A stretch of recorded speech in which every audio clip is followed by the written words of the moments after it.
Have you ever wondered what the most asked skiing related questions are on Google? Well, in this video, we are going to answer the top 10 asked questions. It's Andy for Snow Camps Europe, and here we go with question number 1.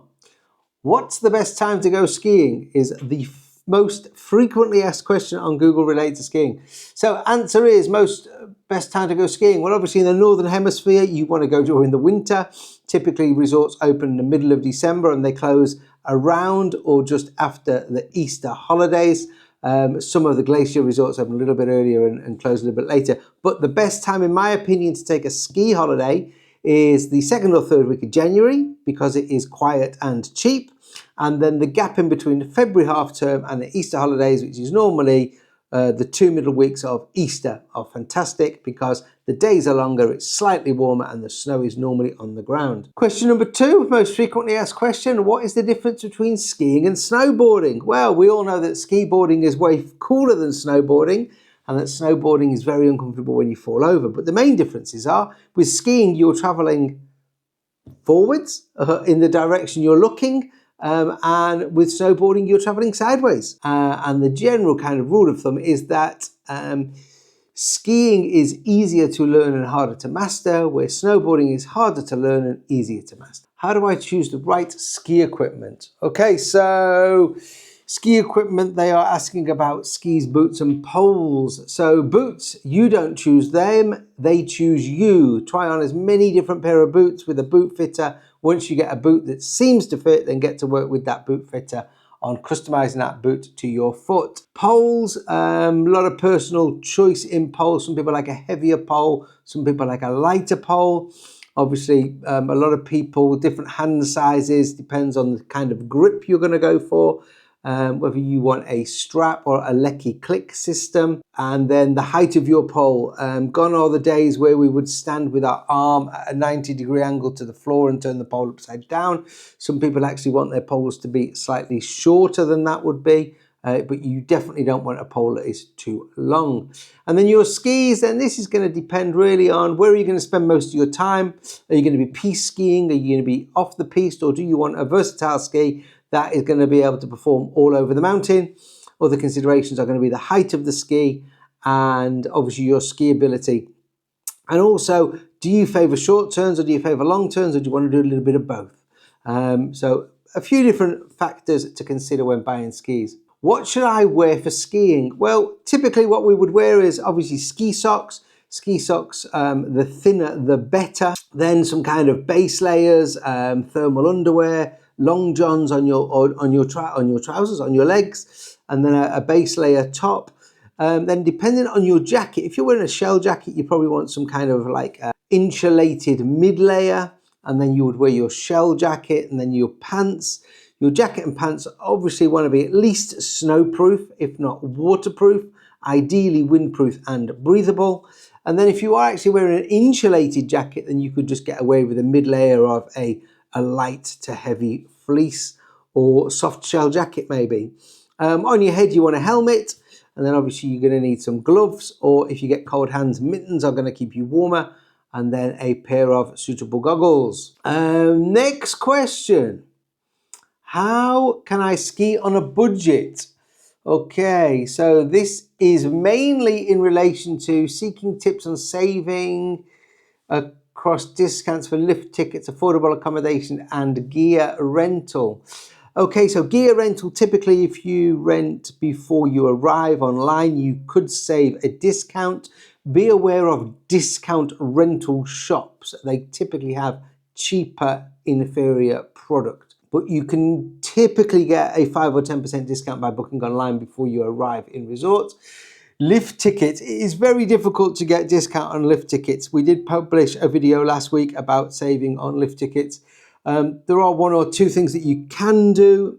You could buy a ticket that starts after 11 o'clock in the morning. So you go out as everyone else is going to lunch, and then you go into lunch where everyone is going back out to ski. And then by the time you come out from lunch, they've all gone home and you get the afternoon of quiet slopes. These tickets are normally a little bit less expensive.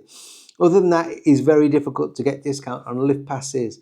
And then accommodation, you've got to shop around, look at your different websites, your bookings.com, your Airbnbs. In Austria, a bed and breakfast or a pension is typically going to be cheaper than a half-board hotel. Then you've got to factor in your meals. One way you can save with your food is in Austria, probably in the other countries as well, is going to the supermarket in the morning, go to the deli counter where all the cheese and the meats, the hams, the salamis and everything is.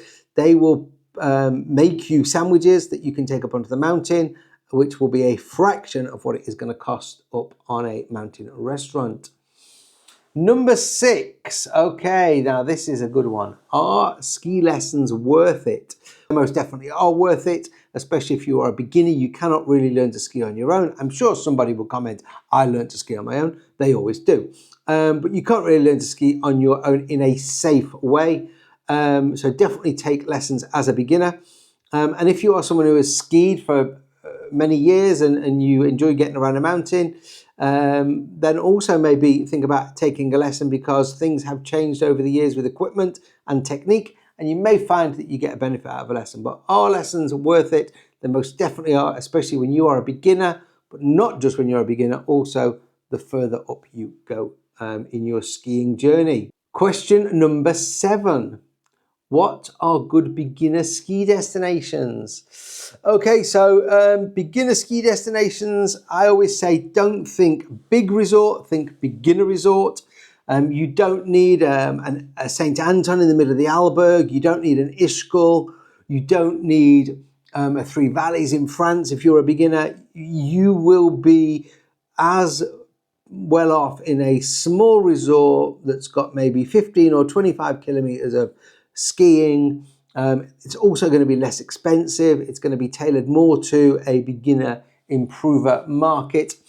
And there are some great ones about. You could look at places like the Wurzelalm in Upper Austria, Hinterstode in Upper Austria, just down the road from the Wurzelalm.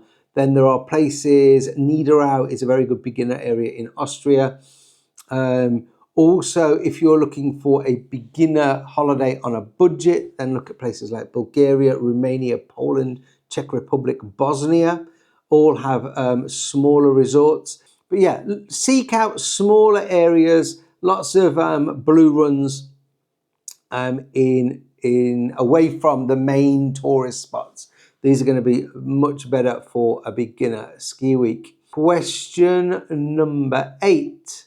Is skiing dangerous and how can I stay safe? Well, all sport is dangerous to an extent. A couple of things that you can do yourself to save yourself from injury maybe is obviously get fit to ski. That's going to save maybe a pulled muscle or a strained ligament. Also, a lot of controversy around ski helmets, but wear a ski helmet. Better to be with than not. Also, look out for dangers on the piste. There are certain things that are quite dangerous. Snow cannons can be skied into, as can signage. Bottlenecks where pistes come into narrow sections or cross sections are quite dangerous. Always adhere to the signage. It's telling you to slow down. It's telling you to slow down for a reason.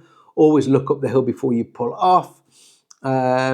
All these things, and most of them, to be honest, are common sense. But yeah, skiing can be dangerous. Number 9. Okay, what is après ski? Okay, so the dictionary definition of après ski is the disco that occurs after skiing. Après ski is basically a bit of a party after coming off the slopes. Come off the slopes, put your skis away. You may not even take your boots off to après ski, into the first bar at the bottom of the slopes, and enjoy a alcoholic beverage maybe. Okay, number 10 and the last question. How do I prevent and treat altitude sickness? Okay, so if you are someone who does suffer from altitude sickness, then you can get tablets, which they will sell in the chemists in ski resorts. Take these and they should help. Tablets from the chemist work pretty well. Obviously, stay hydrated, drink plenty of water. So there you go, folks. They are the top 10 questions asked on Google in relation to skiing.